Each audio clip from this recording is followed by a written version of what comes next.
Welcome back to the Wizard's Tower. Today we're going to open up a package I just got in the mail. It's a product you can't actually get in the UK, or the rest of the world for that matter, until September, but is currently available at Targets in America. Fortunately, I have an uncle out in the US who very kindly said that he'd buy it for me for my birthday and post it to me. This is fantastic timing because I'm about to start my D&D Beginner's Guide videos that I've been promising for a while, and I was going to use the starter set, the original D&D starter set, as kind of the main focus of that and go through. But actually, the package that's in here is going to be so much more relevant. So let's take a look, shall we? Right. How do you get into these packages?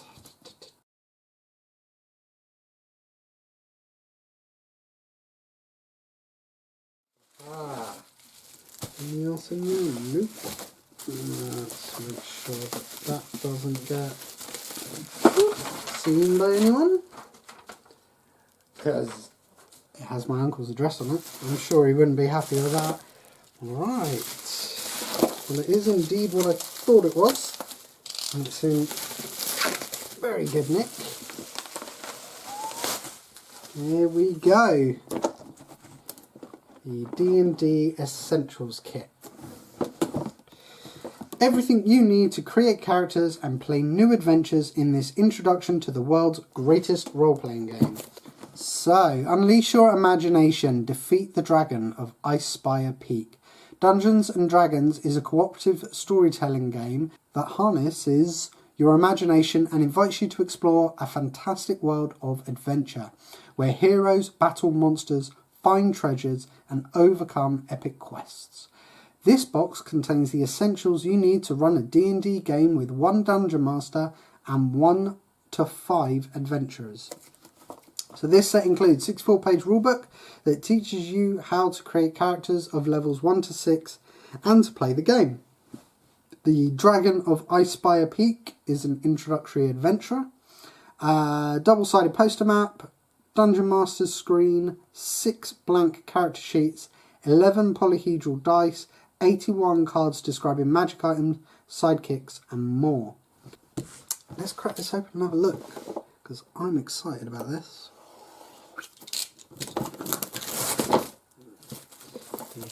All the plastic in the world. Off you go. Right, if I whip something out of camera quick, it will be the codes if they're on the top and being... Actually, if I just find them and get them out straight away. Let's start again, shall we? We have got the polyhedral dice. Let's leave that one for a sec. You get the little card box, which is for putting your actual cards in when you've punched them out. Kind of all messed up. Right, speaking of the cards, we have got a sheet of initiative cards. Say initiative on the back. Right, we have got some conditions, more conditions, the sidekicks, so there are 9 pre-done sidekicks.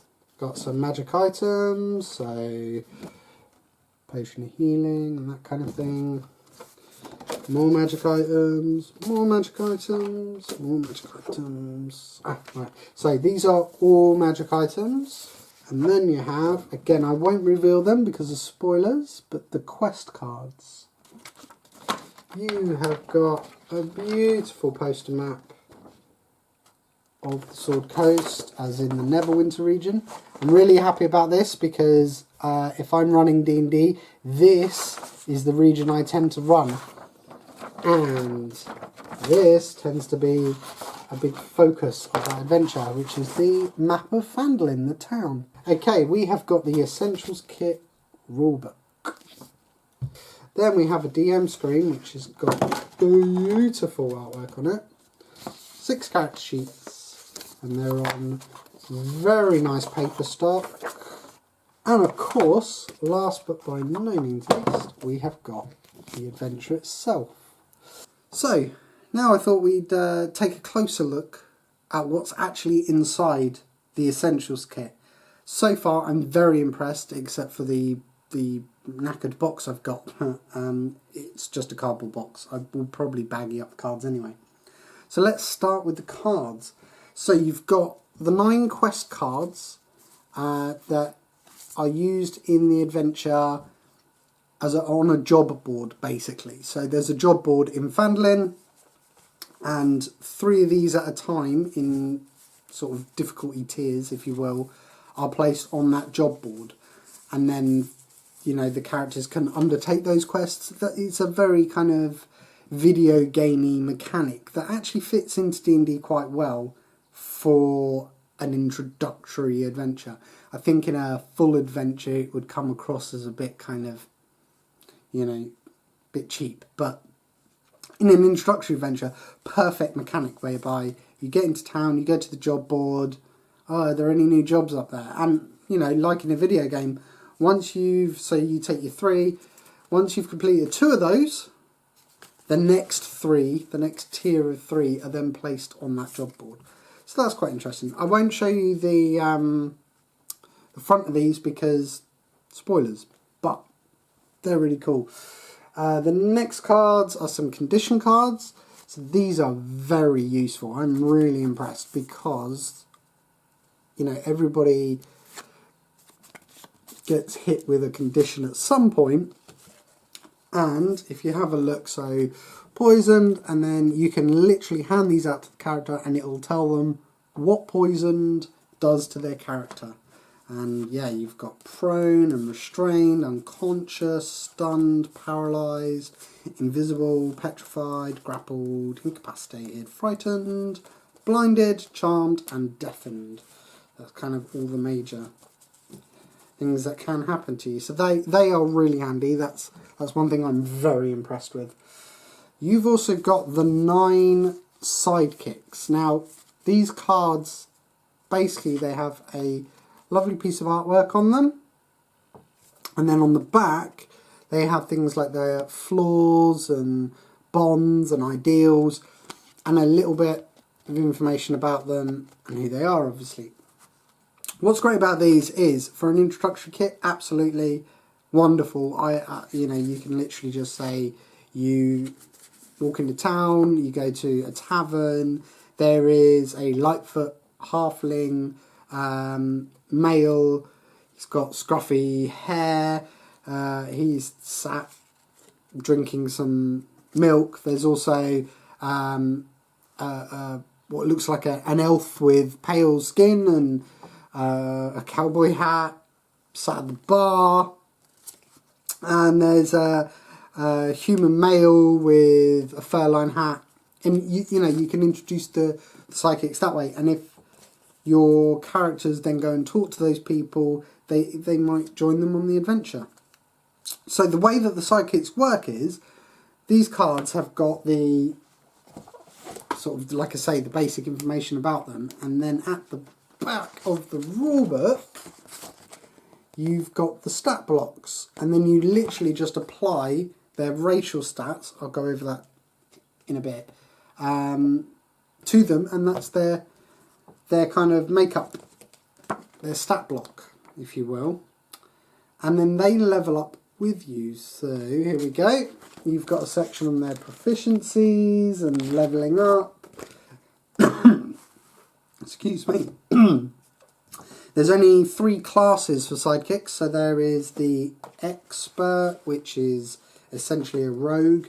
There's the warrior, which is a fighter, and there's the spellcaster, which is a wizard. So they are really cool. Also, what I like about them is, because that's all there is, you can quite easily produce more of these. So you don't have to have these particular characters. You can have sidekicks that you've created that you want to put into the world.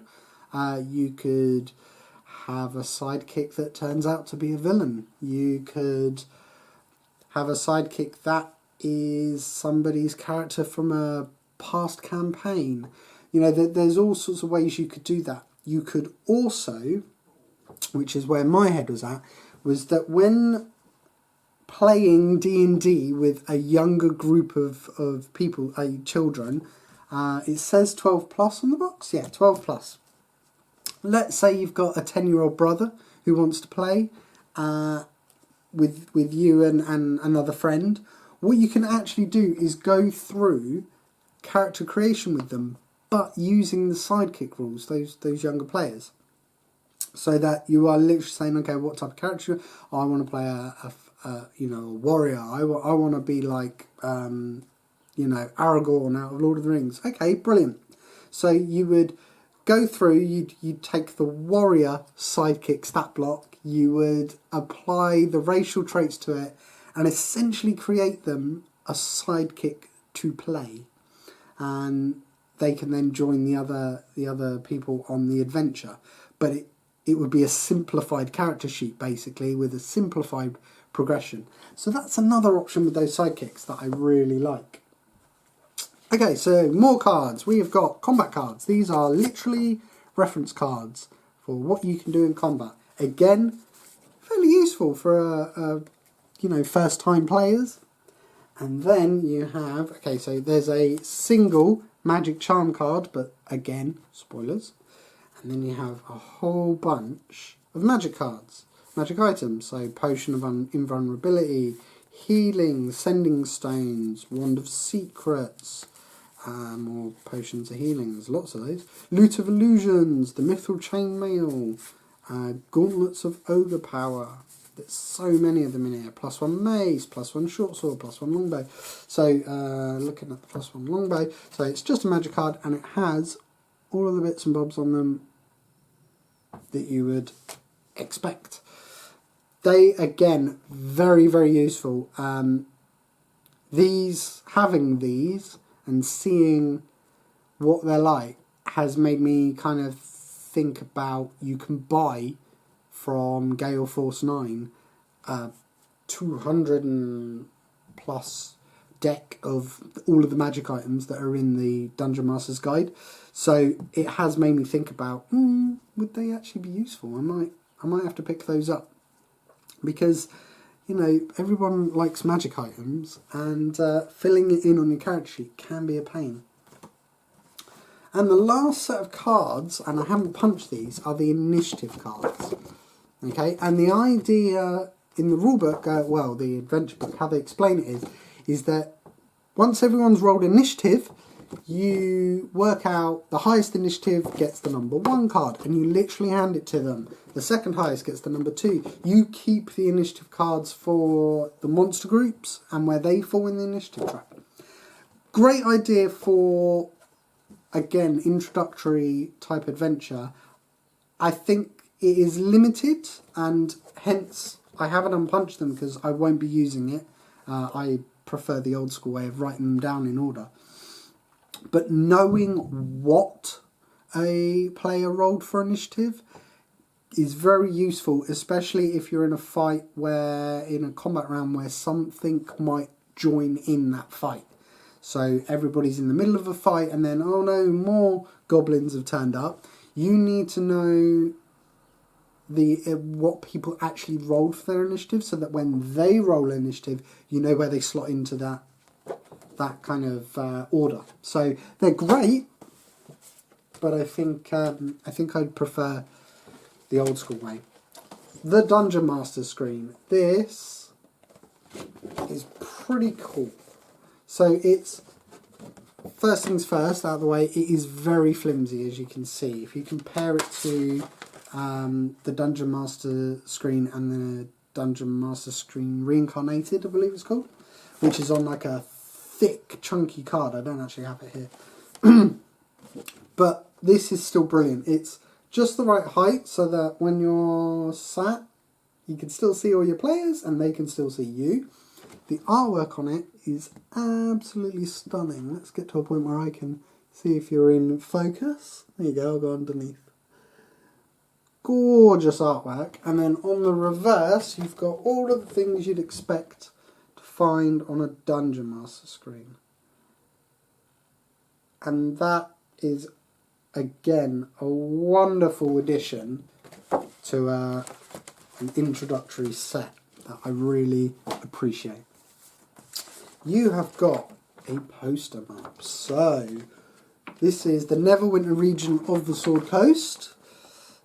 As I mentioned while I was unboxing it, this is the region I tend to play my campaigns in. And there's Phandalin, the town. What's great about this kit, and I might as well touch on it now, is that it's actually set in the same region as the original starter set. So, we have got, there we go, there's the map with different locations on it. This is from Lost Mine of Phandelver. And if I can get to it, the town of Phandalin. So it's exactly the same region, it's exactly the same locations. It even shares some of the same NPCs, but there's different adventuring locations. So whereas in this, the first location you come across is a cavern. In the Essentials Guide and the Dragon of Ice by Peak, the adventure, that cavern isn't even marked on the map. But what makes it great is you could borrow locations from this and put it into Dragon of Ice by Peak. And the reverse. You could, if you are, for example, in the middle or about to start Lost Mine of Phandelver with your group, and you wanted to pick up the Essentials Kit, you have now got a whole wealth of other like locations and encounters and characters that you can plug into your Lost Mine of Phandelver adventure.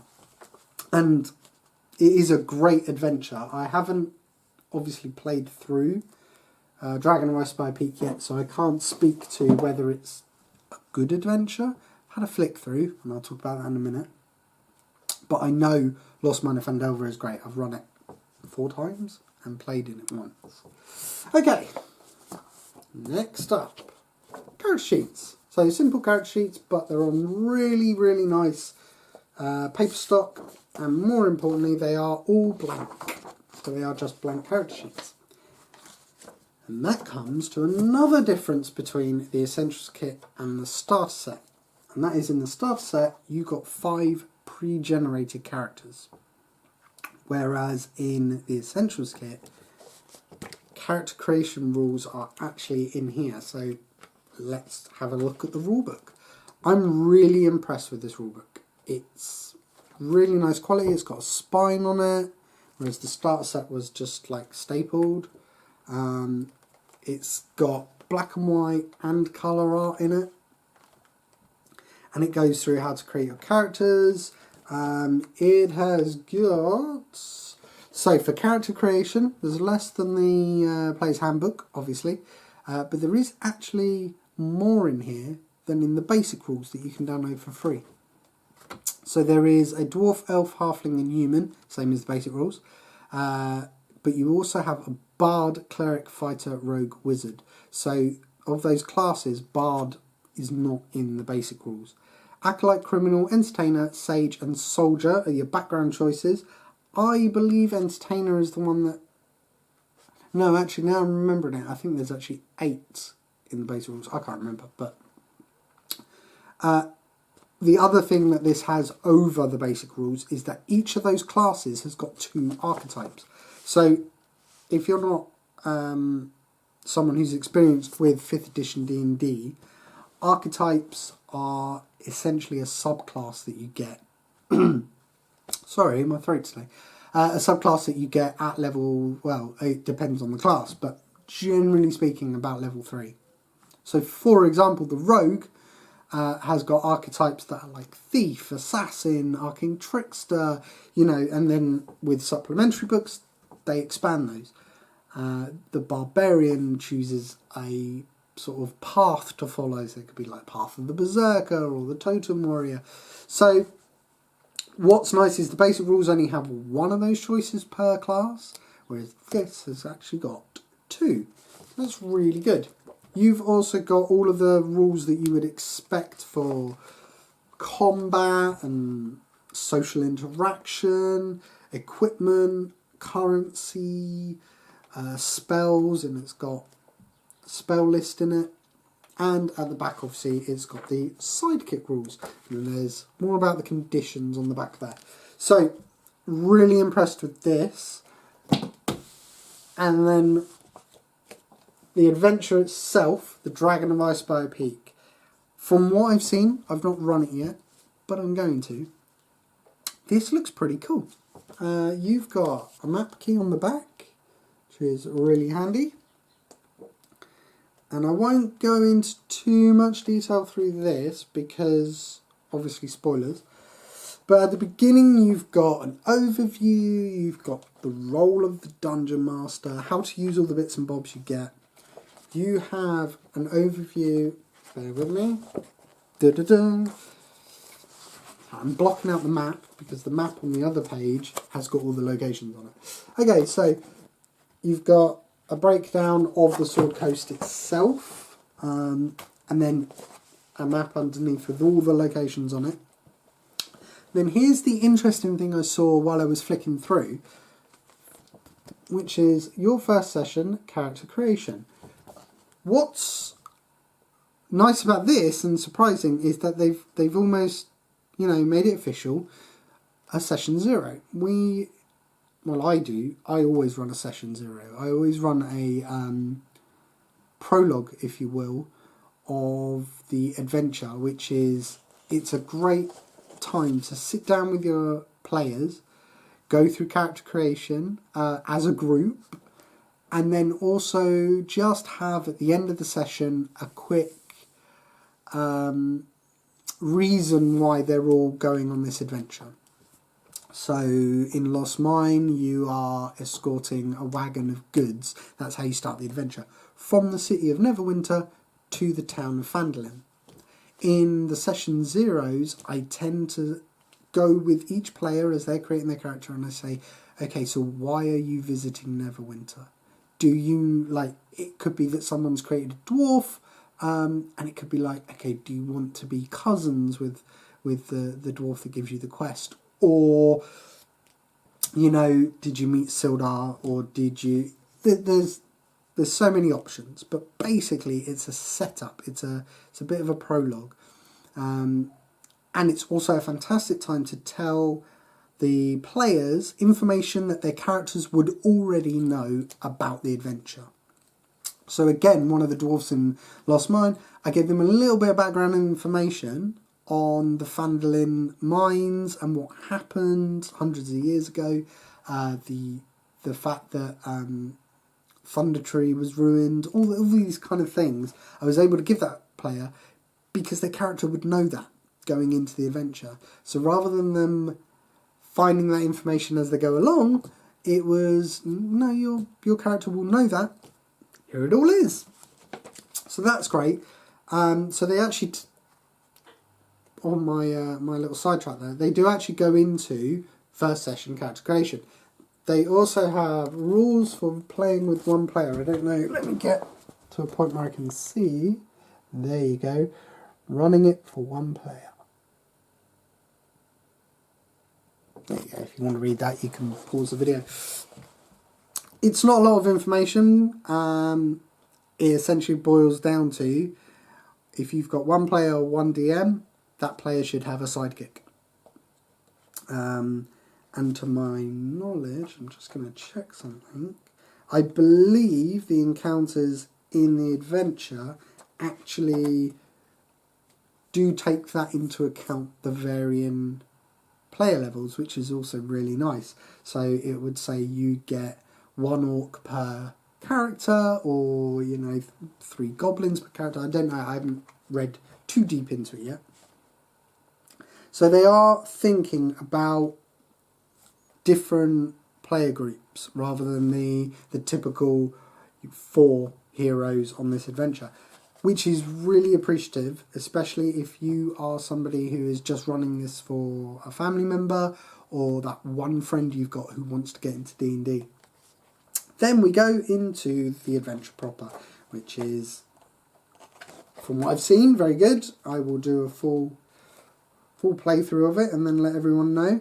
And then at the back we have got all of the different monsters, and some of them have got new artwork, and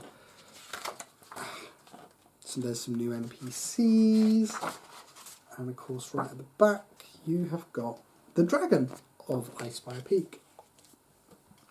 So that was a very brief look at the contents. No, I missed something out. The dice. Almost. So you get 11 polyhedral dice. They are a nice red cherry. They are actually translucent as well, so they're a translucent material. What's interesting, I've seen and read a few people have not been that impressed with these dice, saying that they feel cheap. What's interesting is when it comes to dice, I mean, I've got, I don't know, hundreds of dice. I actually prefer getting the translucent ones, and I know they look cheaper, but the fact is that you can see if there's an imperfection in the dice. So dice, you're not guaranteed that your dice is going to be balanced, and there is a trick for testing whether your dice are actually balanced and will therefore roll different numbers as opposed to always leaning to one side. Those imperfections are generally caused by bubbles in the plastic. So there'll be inside, there'll be an air pocket that causes an imbalance in rolling that dice. So although these look cheap, the fact is that you can see inside and go, yep, none of these actually have bubbles in them. There are no imperfections. And I've actually got a couple of sets of the translucent dice. Is the dice I prefer to use when I'm playing. So these are really, really nice. I actually prefer them to like a swanky marbleized set of dice. The other bonus to these that I really love is that it is a full set of D&D dice. Now that may sound like a strange thing, but most sets of dice that you will get in games, if I show you here, will be 6 or 7. So you'll get the D4, you'll get a D6, a D8, a D10, and sometimes, but not always, a percentile, D12, and of course a D20. So what do I mean by full set? Well, for starters, you get 4 D6s. So loads of them. That's because this set has got character creation in it. And in character creation, you can roll up your stats. You would roll these dice to kind of determine what your statistics are. It also comes with 2 D20. And that's for advantage and disadvantage. So advantage and disadvantage, in case you don't know, is if you have advantage on something, you roll 2 dice and pick the highest. If you have disadvantage on something, you roll 2 D20 and pick the lowest. So I really appreciate that they actually gave us a full set of dice as well. Overall, my first impressions, I guess you could say, this is a great set. I really, really like it. There are a few missteps. The box for me was knackered, but that's an individual thing. You know, some people will have perfect boxes. The initiative cards I feel are a bit of a waste, I guess, because no, I don't see very many people using them. And I haven't been through the adventure enough to actually say whether it's any good, but otherwise I'm really impressed with all of the components here. I would have liked the DM screen to be a bit thicker, but that's just me being a bit, you know, expecting too much. This is a $25 set. I don't know how much it'll be in the UK, it's not released here yet. But it's $25 and you get a lot in here. You get rules and an adventure and character sheets and magic cards and magic item cards, sorry, condition cards, a DM screen, a poster map, a full set of dice. So yeah, I am very, very impressed. I will give you a more concisive review of the adventure once I've played it. That's going to be a little while away because I'm going to be playing it on camera. Katie and I have discussed running through using the 1 player, 1 DM rules, so she will have sidekicks. And if Chris Perkins is anything to go by, she'll have more than 1 sidekick because he said they do die. And yeah, we'll do that on camera so that you can also see how, you know, D&D is run and experience the adventure. Next up, I am going to be doing my D&D Beginners series, which is going to be about 6 episodes, I think, on just how to get into it. If a lot of what I just said to you went over your head and you were like, what the hell are you talking about? That will be the series for you. It will tell you what you need to buy and, you know, what you can download for free. How to create characters, how to actually play the game, how to be the DM. It'll go through a very vague, brief look at every aspect of D&D. I'm also going to be, probably before that, I'm going to do a video on how to use your D&D board games in the tabletop role-playing game, you know, to help either with an adventure or to run a solo game. So again, very useful if you're just one person and you want to learn how to play D&D. You can use the board games to kind of learn some of the basics. That'll be an exciting video. I have got the painting series coming up, and I believe Katie is going to join me on that as well. She wants to learn how to paint, so perfect opportunity. And I think that's it. There may be a couple of products as well that we're going to look at, but for the most part, that's all I've got planned, which is quite a lot actually. I want to say a huge thank you to my Uncle Eamon for getting me this wonderful birthday present and allowing me and posting it to me so that I can open it on camera. And I want to say a huge thanks to you guys for watching. If you enjoyed this video, like, subscribe, consider sharing it with some friends, and in the meantime, take care of yourselves, and I'll see you next time.